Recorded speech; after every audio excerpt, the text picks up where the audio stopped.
While we get ready, our thoughts are with the people who've already faced the brunt of this storm, and we've provided some logistical help to Florida. Our state will stand ready to assist them more after the storm passes up. But today is time for all North Carolinians to ready ourselves to stay safe. In recent hours, Ian has reminded us of the dangerous unpredictability of these storms as its track continues to change. We now expect the storm to strengthen into a hurricane again this evening before making another landfall near Charleston, South Carolina. So for North Carolinians, I want to be clear.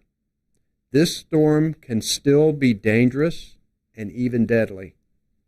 Heavy rains, up to 7 inches in some areas, are likely to bring flooding.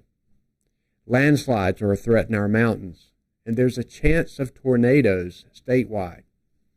Coastal flooding, heavy rain, and gusty winds are likely as this storm passes through.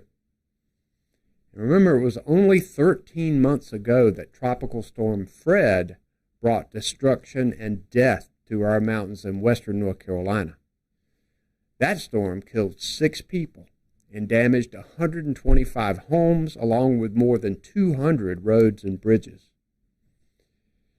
In addition, North Carolinians need to be prepared for potential power outages throughout the weekend.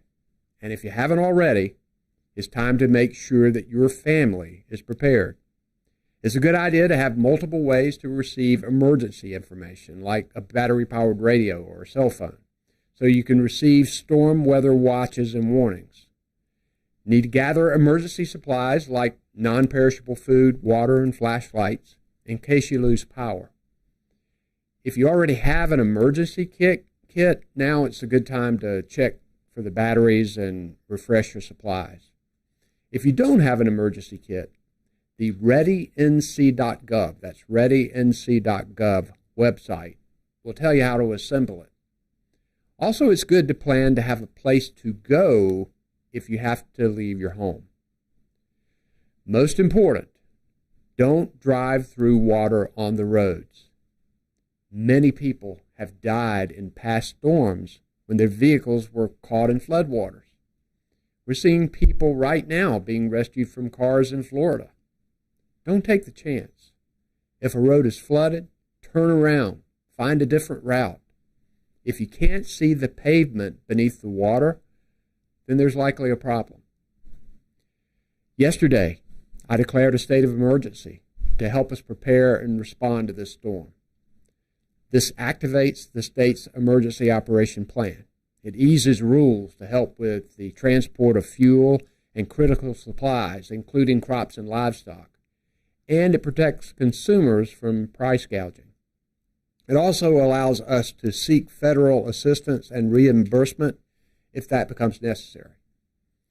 I've also activated 80 members of the North Carolina National Guard to help with storm response.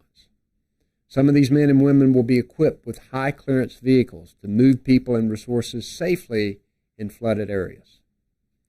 Our State Emergency Operations Center, where we are now, has been activated and staffed with people across state government, nonprofits, and the private sector, making sure that we have the resources to help our communities if they need it.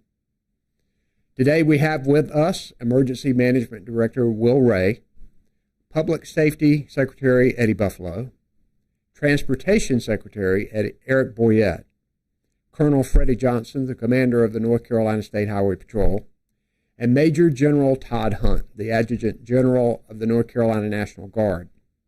Our sign language interpreters are Nicole Fox and Monica McKee, and behind the scenes, Jackie Mativier and Erica Kugler are our Spanish language interpreters.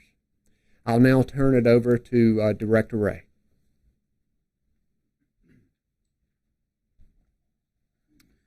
Thank you, Governor, and good afternoon, everyone. As the Governor said, the State Emergency Response Team activated here at the State Emergency Operations Center this morning, along with our 3 regional coordination centers across the state, and will maintain that posture through the duration of this event. We have a total of 350 personnel working here and at our 3 regional centers in the eastern, central, and western branches, as well as some working remotely to support the response. That includes employees from state government agencies, federal partners, and representatives from voluntary, nonprofit, and private sector agencies. That is the strength of the State Emergency Response Team. All those organizations working in partnership, collaborating to make sure we can get the right resources to our local communities when they're needed. In addition to the search and rescue capability that is held locally across the state, these are teams that are staffed by local fire departments and other first responders. We're also deploying and pre-positioning some additional search and rescue and swiftwater rescue teams to areas of concern where the higher rainfall amounts are expected in case they're needed there. We're staging components of 2 urban search and rescue task forces and 7 additional swiftwater teams across the western and central areas of our state to move into impacted areas as needed. As the governor stated, the North Carolina National Guard has mobilized a number of force packages to support emergency response, and those will also be pre-staged in western and central areas of our state. Finally, support from the Department of Transportation, the State Highway Patrol, the Office of the State Fire Marshal, and the Office of EMS are also co-located across the state in our regional centers to support effective response. As the governor stated, please remain aware of the current forecast and the possible risk to your area or where you are traveling. The track of Hurricane Ian continues to evolve and adjust where we may see impacts here in North Carolina. With gusty winds and potentially saturated grounds, we're likely to see toppled trees, bringing down power lines and causing power outages. While we are not anticipating widespread power outages at this time, isolated outages are possible with the increase in potential wind speeds that we have seen. If your power goes out, please remember some basic safety rules. Always use generators outdoors and away from the home to avoid the risk of carbon monoxide poisoning. This is the same for gas and charcoal grills. Never use those indoors, as their fumes can be deadly. Don't try to charge your cell phone by running the car in the garage. That creates deadly carbon monoxide fumes as well. Again, while we don't expect widespread evacuations will be needed during this storm, for those that live in our coastal counties where coastal flooding will be a threat, make sure you know your zone. That is, know if you live in a predetermined evacuation zone. About 20 counties on the coast have established these zones that local officials will use if they need to order evacuations. Visit knowyourzone.nc.gov to find out if you live in one of these evacuation zones and listen for your zone if evacuations are ordered. Again, it's good to be prepared, but we don't expect widespread evacuations with this storm. We've received some questions about providing North Carolina resources to Florida as well as other impacted states. We currently have resources providing tactical communications support at the Florida State EOC, and as soon as we know that other resources will not be needed here at home, we will quickly pivot to look at opportunities to support our partners in those impacted states. I want to say I'm incredibly proud of the men and women of the State Emergency Response Team, local, state, federal, tribal, nonprofit and volunteer agencies, and the private sector that all work together to prepare and respond to ultimately protect 10.5 million North Carolinians. We also need each of you as a part of that whole of community approach to check on your neighbors, friends, and family as we move through this event to make sure everyone is safe and secure. Thank you, Governor. Thank you, Director Ray. And now we will hear from North Carolina Department of Transportation Secretary Eric Boyette. Thank you, Governor. Good afternoon. From the Department of Transportation, I'd like to start by saying our thoughts and prayers are with our neighbors to the south as they recover from the devastation brought on by this storm. NCDOT is actively monitoring this storm closely and other weather conditions that are impacting our state. This will help us respond to the transportation infrastructure needs across North Carolina. Our crews have checked necessary equipment to ensure that we are ready. We have had more than 2,200 employees statewide help us prepare this week for this event. We have about 1,500 chainsaws, 11,000 barricades, emergency signs, and ample fuel supply to respond. We have also specialized equipment ready to clear debris and about 1,400 trucks, 400 backhoes and loaders, and more than 200 motor graders ready to respond. The divisions have also taken inventory of items that they need to use for repair of pipes and bridges as needed. Our traffic safety units have been proactively monitoring speeds on our north-south interstate routes since early this week, and at this point, they have not observed any issues with any additional traffic coming from evacuations. Our road construction across all of our state could pause due to severe weather impacts.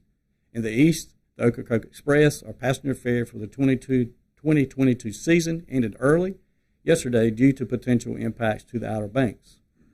We've also suspended the ferry routes from Cedar Island and Swan Quarter to Ocracoke Island this morning due to weather conditions.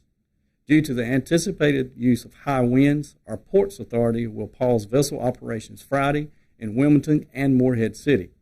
At this time, all state-run passenger trains are continuing to operate, but for the latest schedules, please visit ncbytrain.org.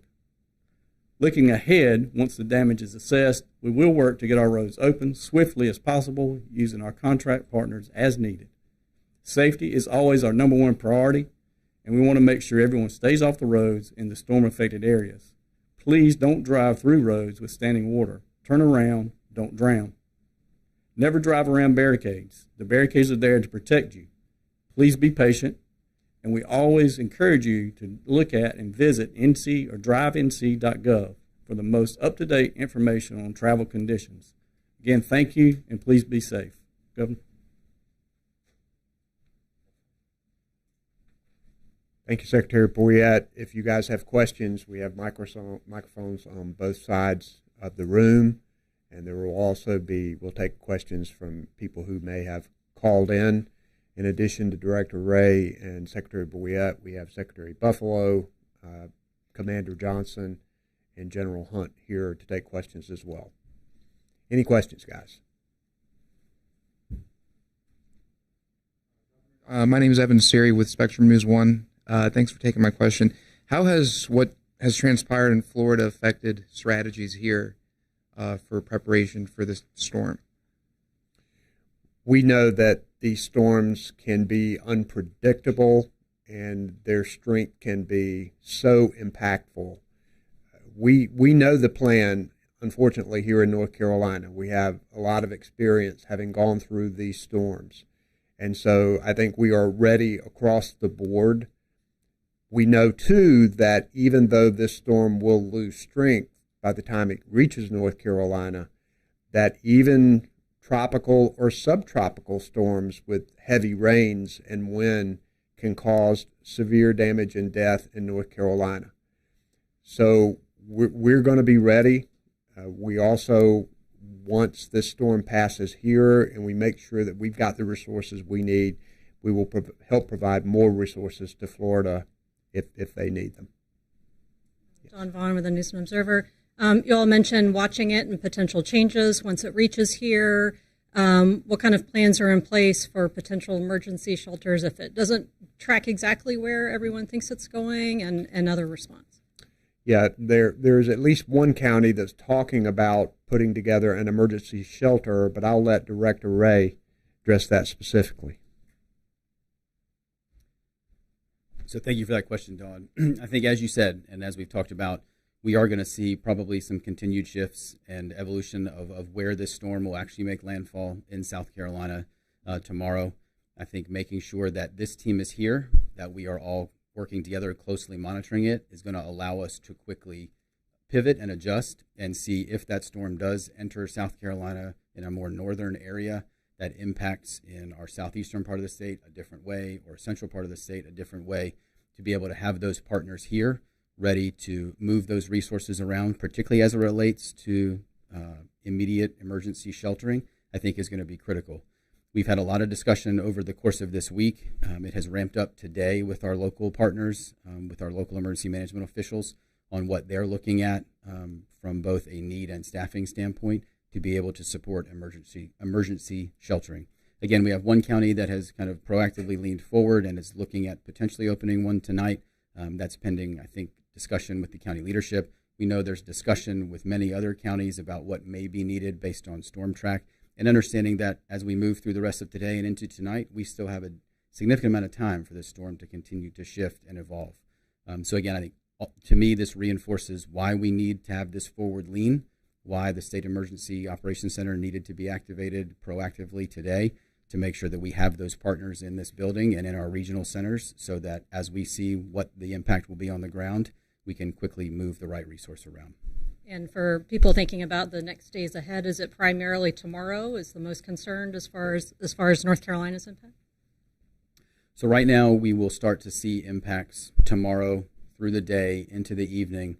Primarily, the timing has shifted, and again, this is one of the reasons why you folks need to be aware of the forecast. Earlier this week, it was going to be a Saturday impact. Now it's largely a Friday impact.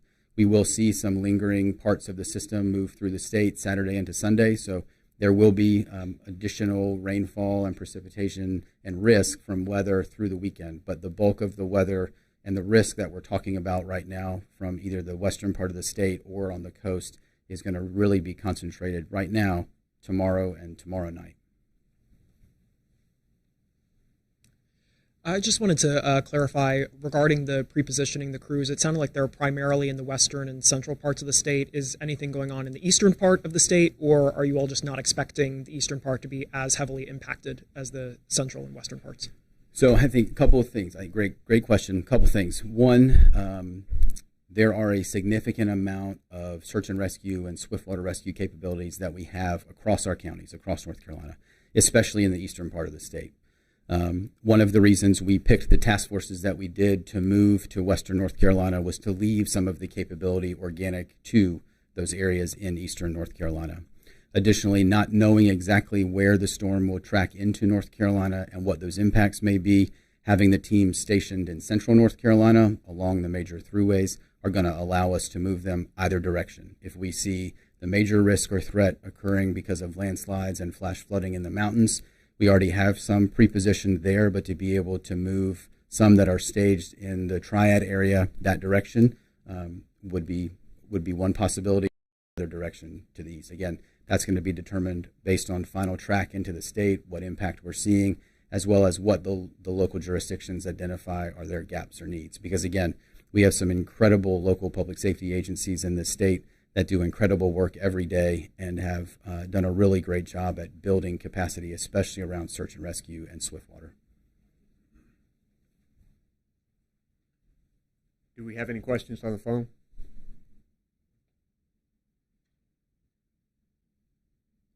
We don't. Our reporters on the phone line, please press 1 at this time if you'd like to ask a question. Reporters on the phone, press 1 to ask a question.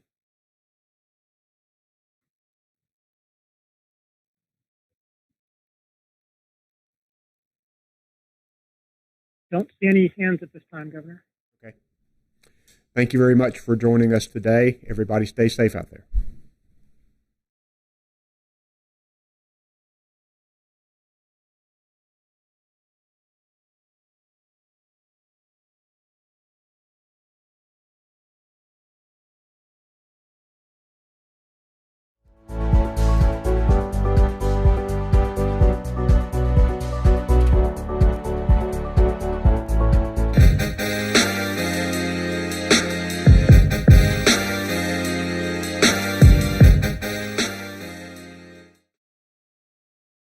Ian is proving to be a force of nature. The remnants could impact the Carolinas in just days. Yeah, we just heard Brad talking about the potentials for the rainfall that we're going to be watching. Meteorologist KJ Jacobs joining us live right now along Sugar Creek at the Greenway to explain what we can all do to handle flooding on our properties. KJ.